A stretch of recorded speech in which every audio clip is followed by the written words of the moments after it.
pembahasan kita. Yang lalu kita sudah membahas tentang zakat ternak, berapa nisabnya lembu, berapa nisab unta, berapa nisab kambing. Lalu bagaimana hukum kalau seandainya ada dua peternakan yang menyatukan ternaknya, itu baru dianggap sebagai bersatu apabila bersatu pejantannya, bersatu kandangnya, bersatu tempat pembalaannya dan segala macamnya itu. Ini kita masuk kepada faslun wa nisabud dhahabi 'ishruna mithqalan. Kita masuk kepada nisabnya zakat emas, zakat mata. Kalau dulu disebutnya zakat mata uang, karena mata uang dulu kalau emas perak. Dulu dan syariatnya Islam itu memiliki mata uang tertinggi di dunia, dirham dan dinar. Nggak ada mata uang yang lebih tinggi daripada dinar. Apa paling tinggi sekarang? Pound sterling misalnya, pound sterling itu ya masih 20.000, 25.000 lah mungkin satu pound sterling 25.000. Kalau dulu satu dinar, sekarang ini kalau dikurskan kurang lebih sekitar 6 juta. Mana mata uang itu? Satu dinar 6 juta rupiah. Nah, jadi orang di Arab dulu itu mata uangnya emas dan perak. Dan kalau kita lihat kerajaan-kerajaan dulu, film-film kerajaan dulu, itu juga yang dijadikan alat bayar yang disebut mata uang, yang sifatnya bukan barter, yaitu emas dan perak. Tengok film dulu, film Wirosablen. Kalau kita tengok tuh pegangannya emas dan perak, kan itu. Bayarnya pakai koin emas. Barulah datang berikutnya. Sebenarnya kalau kita baca sejarah uang kertas ini sangat-sangat merugikan beberapa pihak. Kita ternyata membuat keuangan kita diatur oleh orang lain. Gitu. Kalau mata uang emas itu nggak akan pernah kena yang namanya inflasi, karena justru semuanya mengikut kepada. Tapi kalau rupiah itu bisa kena inflasi. Cetak aja banyak-banyak jatuh harganya. Kalau terlalu banyak cetak maka akan jatuh nilainya dan harganya. Nah bagi kita yang memiliki emas dan perak, itu kita harus keluarkan zakatnya. Wal ma'na min wujubi zakati fi ma annahu ma mu'addani lin nama'i bil ardi wal iqa'i wa ashbahal mashiyah as-sajimah. Kenapa emas dan perak ini dizakatkan? Karena dia itu bisa bertumbuh dengan diambil ataupun diberikan. Jadi perputarannya itu seperti itu, bisa bertumbuh dengan diambil ataupun diberikan. Wa qad ja'alallahu fi imam liwamad dunya wa nizamu ahliha. Dan Allah telah menjadikan dengan emas dan perak ini nilai dunia.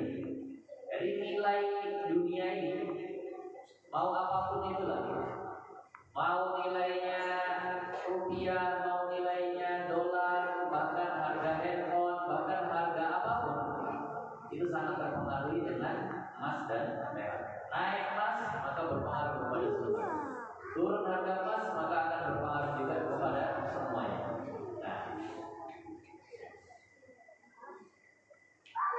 Wa nizamu ahliha.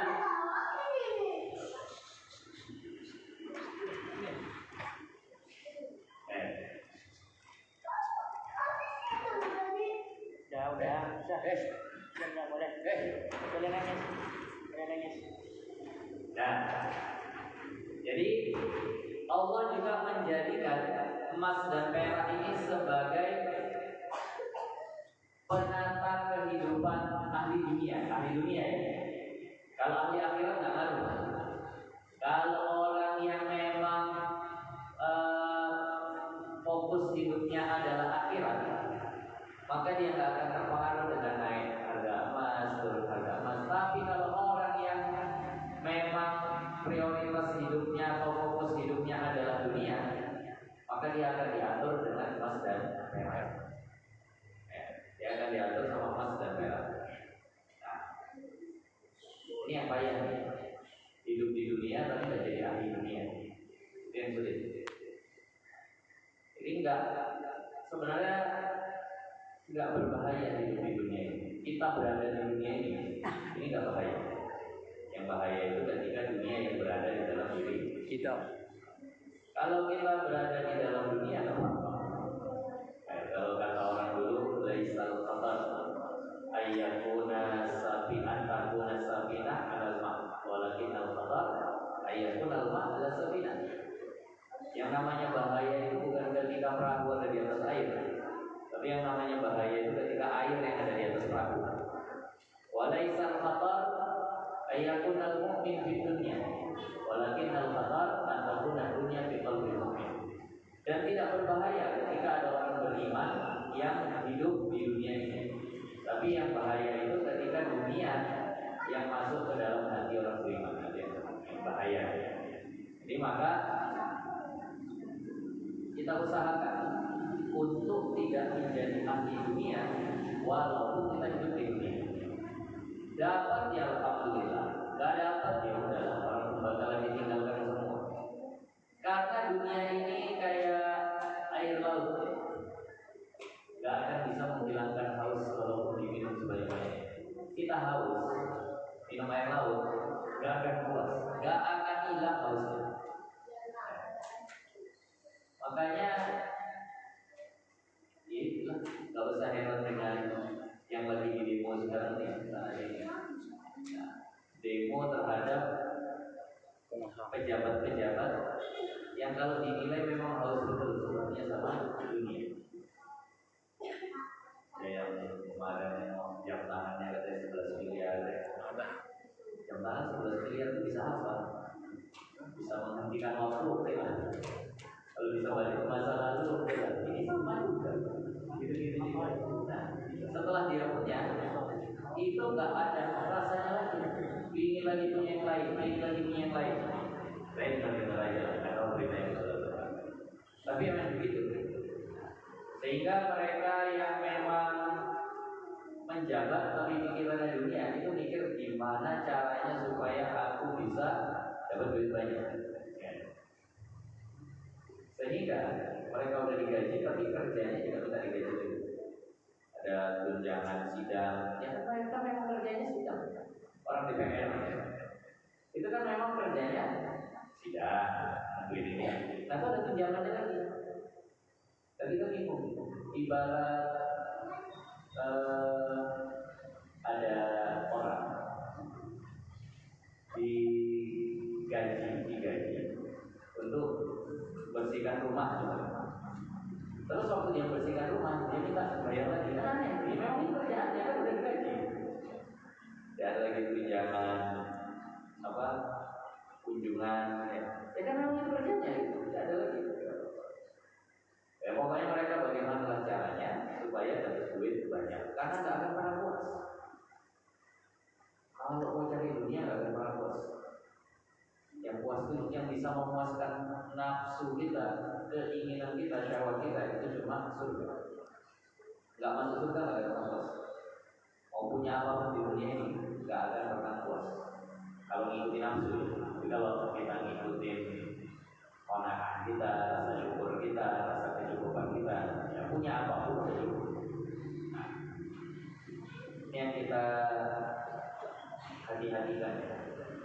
Kita hati-hatikan supaya enggak kena tipu daya dunia, kena tipu daya dunia. Fa'inna hajatin nasi kasiratun wa kulluha tanqadi minha. Di sini dikatakan karena sesungguhnya hajat manusia itu banyak dan semua hajat manusia bisa, tapi yang sifatnya duniawi ya, bisa ditunaikan dengan emas dan perak. Ya semuanya. Tapi kalau yang sifatnya ukhrawi nggak mesti. Kalau sifatnya akhirat nggak mesti punya emas dan perak, maka bisa. Tapi kalau jalannya mungkin ya untuk belajar perlu duit. Tapi setelah udah punya ibadah itu nggak mesti punya duit, emas, perak mesti. Tapi kalau hajat dunia semuanya bisa ditunaikan dengan emas dan perak. Apa yang bisa? Semuanya bisa pakai emas dan perak. Faman kana zahuma faqad abtalul hikmata allati khuliqa laha. Maka barang siapa yang kerjanya ngumpulin emas dan perak saja, maka itu akan membatalkan hikmah. Bikhilafi ghairihi ma min sa'iril jawahir fala zakata fiha. Berbeda dengan batu-batu mulia lain. Batu-batu mulia lain itu tak kena zakat. Ada yang punya intan, berlian, permata, mutiara, itu nggak ada zakatnya. Itu tidak ada zakatnya. Memang nggak ada. Punya mutiara sekilo nggak ada zakatnya.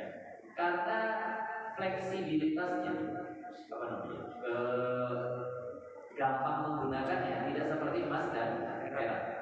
Punya berlian, punya intan, jualnya nggak semudah emas dan perak. Tapi kalau emas dan perak punya sekilo sekarang mau dijual habis sekarang bisa, dan nggak akan rugi. Kenapa? Karena udah ada harga tetapnya. Sementara harga mutiara, berlian, permata itu beda tempat, beda harganya. Gitu. Ada mungkin yang nggak laku, gimana gitu ya? Kayak batu-batu kan dulu batu bacan mahal banget. Batu bacan itu batu yang dicincin itu mahal. Pas lagi musim cincin, habis musim cincin nggak ada nilainya. Setelah tahun orang males.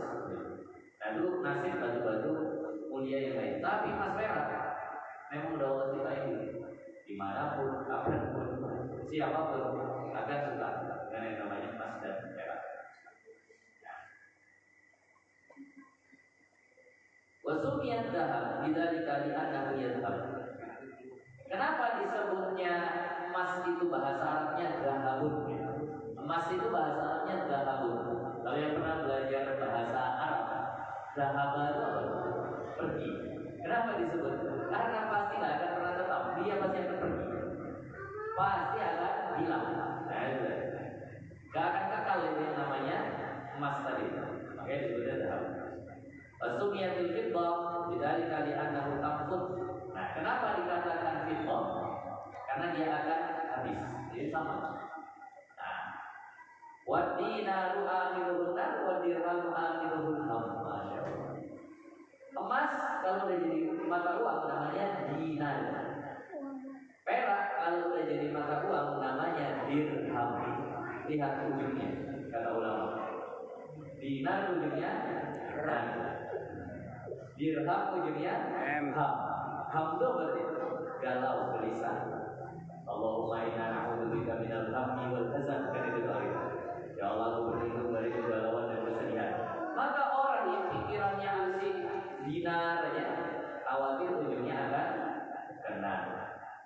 Orang yang pikirannya dirham aja, maka hidupnya khawatir akan berujung ham, kegalauan. Dijangan. Falmar'u in ahabbahuma qallabahu mu'adzabun bainal hammi fid dunya wa nari fil akhirah. Maka ketika ada orang yang sangat-sangat mencintai dirham dan dinar, maka di dunia akan disiksa dengan ham, kegalauan dan kegelisahan. Di akhirat akan disiksa dengan neraka.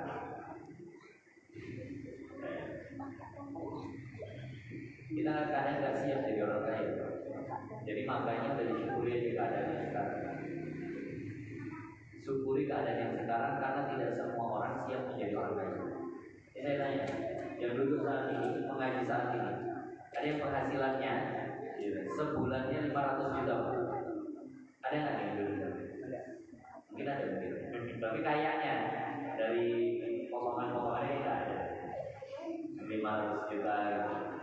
Yang per bulan bersihnya 100 juta kayaknya berapa? Kalau 500 ribu ada malah. Yang nggak ada penghasilan sebulan pun ada. Yang sebulan 500 ribu kemana tuh yang penghasilan 500 juta, 100 juta? Kadang nggak sempat lagi duduk gitu. Nggak sempat lagi duduk.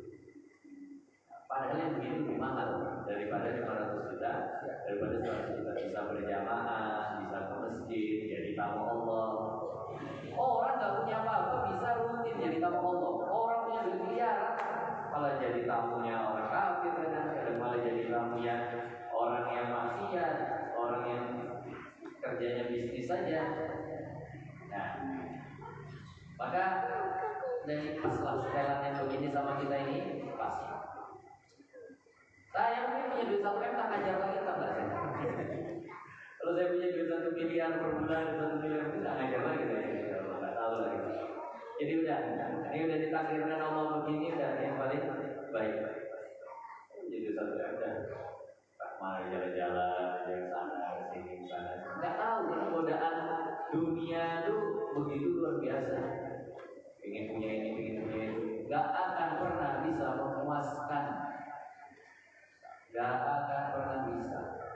Makanya kamu saja yang harus bisa saja.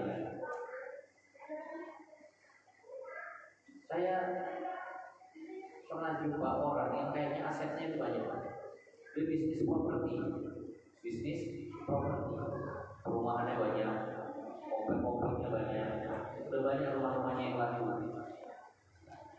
Tapi saya kadang bingung. Dia pernah datang ke saya kemudian bilang, Ustaz, bisa nggak Ustaz?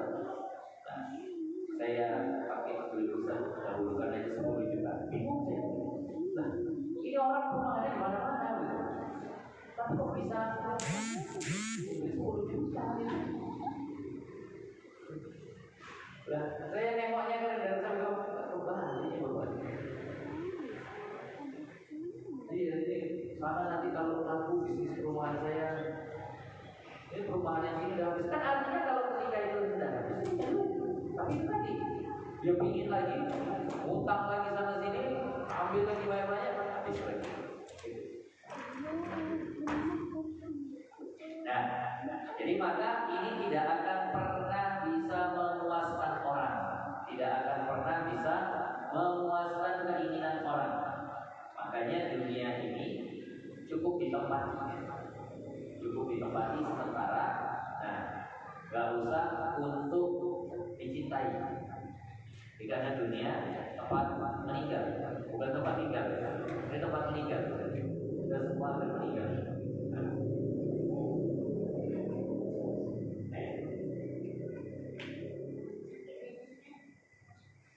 Kemudian wanisabuna, maka bagi orang yang punya emas ini diwajibkan zakat. Zakat ini beda sama pajak ya. Kalau ada yang bilang zakat itu sama dengan pajak, keliru. Zakat sama dengan pajak, keliru lah. Masa zakat disamain sama pajak? Jelas zakat itu ada nisabnya, ada batasannya. Islam tidak memeras sesuatu yang sudah kering.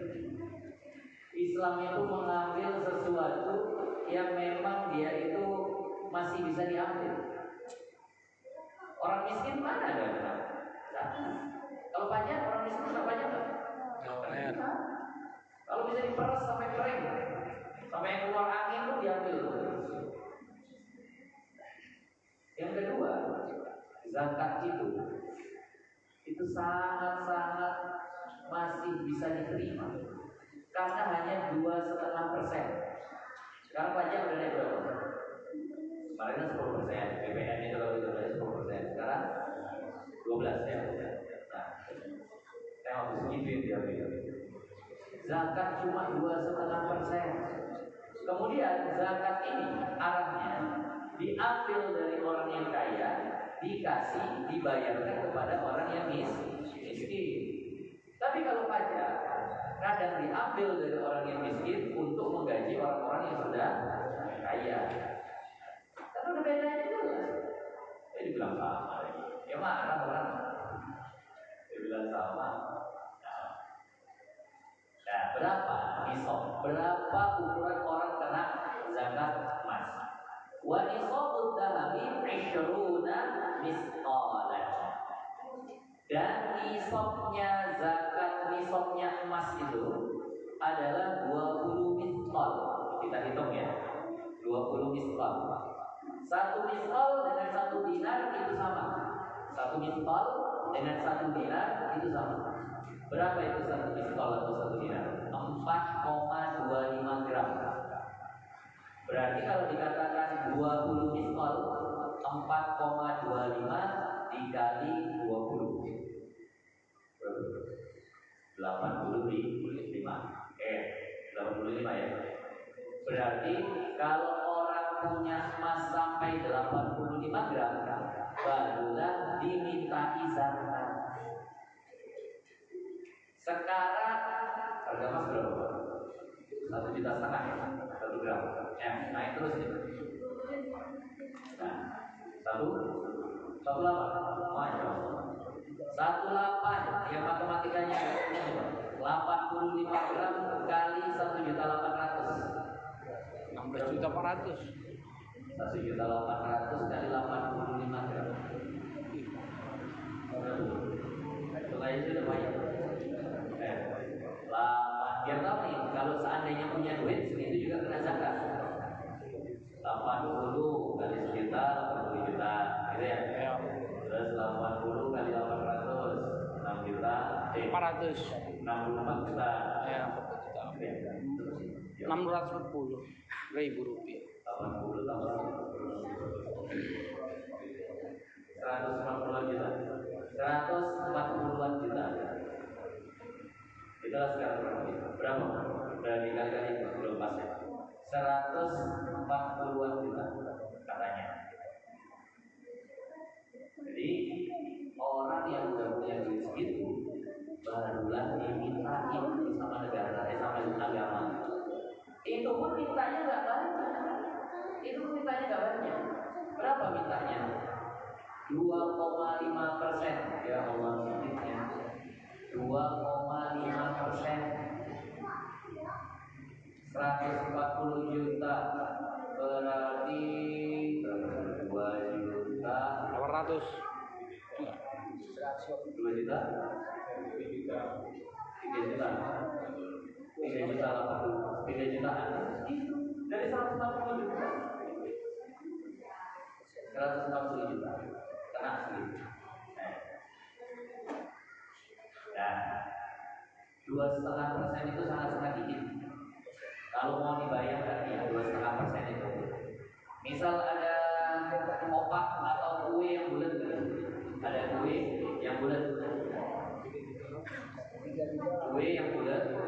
dibagi 4, kemudian seperempatnya itu dibagi 10.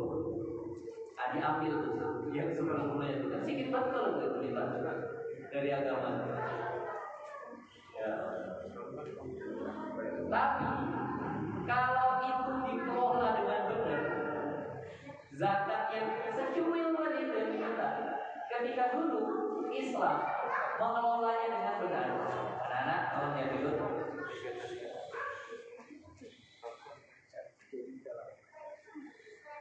Dulu ketika Islam itu jaya-jayanya, ketika zakat yang cuma 2,5% itu dikelola dengan benar, udah bisa memakmurkan seluruh warga. Ini pajak sampai 12%. Pajaknya bermacam-macam, pajak kendaraan, pajak bumi bangunan, pajak penghasilan, pajak apa lagi? Begitu banyaknya pajak, rakyat tidak mampu juga. Kan bingung gitu. Ada apa? Dulu 2,5% udah aman. Jadi ya artinya begini, yang diprotes sama orang-orang yang kemarin demo itu beralasan udah memuncak gitu. Sudah memuncak. Dulu mungkin udahlah biarlah terserah kalian lah, makan kalian harus tuh kadang kan gitu. Cuma ini kok kayaknya makin keterlaluan perasaan mereka begitu, hitung-hitungan mereka seperti itu. Nah, kok kayaknya sudah keterlaluan, dinaikin pajaknya, kemudian ada lagi ucapan-ucapan yang gak cocok, gajinya dinaikin, sementara kesejahteraan orang-orang seperti guru atau yang lainnya malah katanya biar ditanggung sama apa mesti semuanya ditanggung negara. Akhirnya orang tuh mulai agak sedikit mual bahasanya dengan yang seperti itu. Makanya beralasan. Makanya cuma kita tidak bisa menghapuskan kemungkaran dengan kemungkaran. Kalau yang kemarin menjarah, tetap berdosa. Yang buat seperti itu tetap berdosa. Yang mencuri fasilitas umum, habis duit negara lagi, kita nggak senang duit negara dihabisin, kalau seperti itu. Nah, ya maunya udah duduk kayak mana aja di kantor DPR itu sampai orangnya mau ngomong, sampai ada yang dibuat perubahannya. Nah, cuma ya mungkin tadi ada yang berpikiran ini kalau nggak pakai seperti ini nggak didengar. Kalau nggak sampai ada yang bakar-bakar kita nggak akan dengar. Mungkin ada yang berpendapat seperti itu. Tapi ya tetap hukum Islamnya yang bukan hak kita masih diambil. Nah, ini adalah nisabnya emas 2,5% dari 85 gram kurang lebih 140 juta. Ada yang punya emas istrinya Pak, sampai 85 gram, jangan lupa bayarkan zakat. Atau ada yang investasi emas, ngumpulin emas batangan gitu. Nah, sampai mungkin 85 gram, maka jangan lupa keluarkan zakat. Zakatnya uang atau emas? Sebenarnya zakatnya emas, bukan uang. Nah, jadi agak dicek gitu kan, baru keluarkan.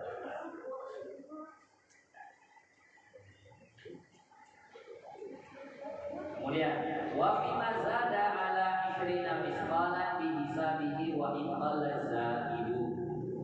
Dan kalau seandainya dia lebih dari 20 misqal, ya disesuaikan. Misal 100 gram, dari 85 gram udah kena zakat. Ini 100 gram ya udah 2,5% dari 100 gram. Ada yang punya duit sampai 1 miliar, ya udah berarti itu 2,5% dari 1 miliar itu per tahun, bukan per bulan. Saya dengar katanya PNS kalau gajian langsung kena potong zakat. Iya gitu.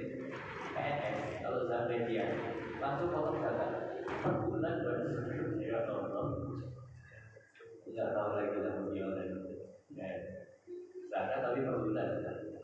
Ini harus hati-hati ya dengan zakat yang seperti ini.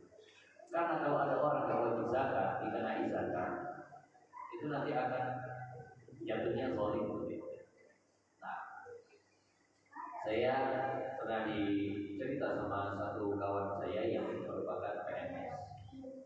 Jadi ketika itu dikasih tawaran bahwasannya kalau jadi PNS dengan golongan sekian ini harus ngisi persetujuan membayarkan zakat 2,5% setiap gajian, langsung potong 2,5%. Bagi yang keberatan akan diadakan dialog. Nah, dialognya yang penting, lalu jabatan atau apa macam. Akhirnya adalah terima aja lah. Nah, jadi negara langsung yang ngurusin zakat dari gaji PNS tadi. Nah, langsung negara. Haji diurus sama negara, ya. Zakat diurus sama negara. Tapi sholat negara nggak mengurus. Itu yang kita agak, pokoknya sholat juga, puasa, pokoknya negara juga urus. Zakat ini wajib bagi yang beragama Islam. Haji sini biar dikelola. Tapi giliran sholat, pokoknya ditegasin juga. Yang ketahuan nggak sholat, kalau gaji, kenapa coba? Gak diurusin. Giliran zakat negara mau turun, dan haji negara mau turun. Dan sholat, puasa yang turun juga paling nggak ada usaha gitu. Wajib di absen semua yang PNS yang muslim wajib di absen sholat lima waktunya, yang nggak potong gaji atau potong tunjangan atau potong apa, gitu. Kok nanggung. Rukun Islam kan bukan cuma zakat sama haji. Kita sangat dukung kalau pemerintah mau ambil bagian di masalah sholat. Nanti giliran masalah itu jawabnya apa? Itu adalah urusan masing-masing mereka teman-teman. Ya zakat kan juga. Masa kita sampai ngurusin ibadahnya orang, sampai ngurusin sholatnya orang, nanti disangka batasin atau perlu campur. Nah, zakat ada campur yang dulu.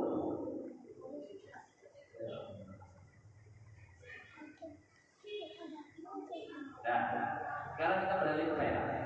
Bagaimana dengan perak? Wa nisabul wariqi bi kasri qa'i wal fitratu mi'ata dirhamin. Kalau perak 595 gram. Lumayan katanya. Punya perak sampai 500 gram, setengah kilo itu kurang lebih. Setengah kilo. Nah, 6 on lah kira 595 gram. Barulah keluar. Sama. Wa fihi ruku'un usyur, dan padanya juga 2,5%. 2,5%. Wa fi mazada al-nyata ini bisa ini. Maka yang lebih ya dihitung saja. Wala syai'a fil maghshushi min zahabin aw fiddatin hatta yablugha khalisuhu nisaban. Kalau seandainya ada emas yang sifatnya dicampur, emas campur tembaga, emas campur apa gitu, apakah dia kena zakat? Tidak. Asal murninya itu belum nyampe kepada 85 gram, maka dia nggak dikenai zakat. Ini emas campur tembaga atau emas campur perak, yaitu masing-masing. Emasnya berapa gram? Emasnya 60 gram. Peraknya berapa? Peraknya 100 gram. Dua-duanya belum nyampe nisab, maka nggak kena zakat. Kalau seandainya dicampur. Nah, tapi di sini dikatakan wala yajibu fil hulliyil mubahi zakatun. Nah, adapun perhiasan yang dipakai yang hukumnya mubah, maka itu nggak kena zakat. Jadi kalau istri bapak punya emas 85 gram, tapi yang 10 gram itu memang selalu dia pakai, cincin di sini 5 gram atau 20 gram, gelangnya ada 10 gram, kemudian anting-antingnya 5 gram, tapi ini selalu dipakai. Yang dipakai ini yang bukan simpanan, maka ini tidak dikenai zakat. Nah, karena dia bukan jadi alat bayar lagi, tapi sudah jadi perhiasan. Yang dikenai zakat itu adalah perhiasan yang disimpan yang memang niatnya bukan untuk dipakai. Nah, jadi kalau seandainya yang dipakai, maka tidak dikenai zakat. Amal muharramu kaswari wa qalqalin li rajulin wa unsa fatajibu zakatu fihi. Adapun perhiasan yang dia itu sifatnya diharamkan. Kalau perhiasan itu sifatnya diharamkan seperti gelang bagi laki-laki, laki-laki nggak boleh pakai gelang. Laki-laki nggak boleh pakai gelang. Kita udah bahas dulu di pembahasan tentang pakaian. Laki-laki nggak boleh pakai kalung, laki-laki nggak boleh pakai gelang, baik emas ataupun yang bukan emas. Nah, maka ini dihitung sebagai yang dikenai zakat. Kenapa? Karena itu adalah sesuatu perhiasan yang tidak dianggap perhiasan kalau laki-laki yang punya. Nah, memang kalau ada laki-laki cincin emasnya nyampe 85 gram, oh ini kan perhiasan, nah ini nggak boleh pakai cincin emas. Berarti itu bukan perhiasan, berarti itu dikenai zakat. Nah, inilah dia gambaran tentang zakat. Masya Allah. Kalau yang segini 2,5% ini diolah dengan benar, itu udah makmur sejahtera. Apalagi sampai 12%, apalagi yang udah sampai ada zakat kendaraan, bumi dan bangunan. Kalau benar aja, jujur aja mereka, tidak dengan niatan memperkaya diri sendiri, sesuai porsinya mengambil gajinya, maka insya Allah makmur semuanya. Makmur. Cuma kan nggak mau begini mereka. Kemarin itu sempat dihitung-hitung per tahun itu satu orang anggota dewan bisa nyampe 5 miliar dapat per tahun. Bisa dapat 5 miliar. Ada dana aspirasi 400 juta, cairnya sebanyak 6 kali setahun. Nah, ada kunjungan ke dapil itu dapat 140 juta, cairnya 8 kali dalam setahun. Kalau boleh dibilang itu kan memang udah kerjaan kan? Yang gaji pokoknya 100 juta per bulan itu, ya itu udah, itu sebenarnya sudah cukup untuk semua. Ini dia gerak adalah dibayar, dia gerak adalah dibayar. Jadi yang jadi poin gaji pokoknya itu apa? Kita ada tunjangan jabatan,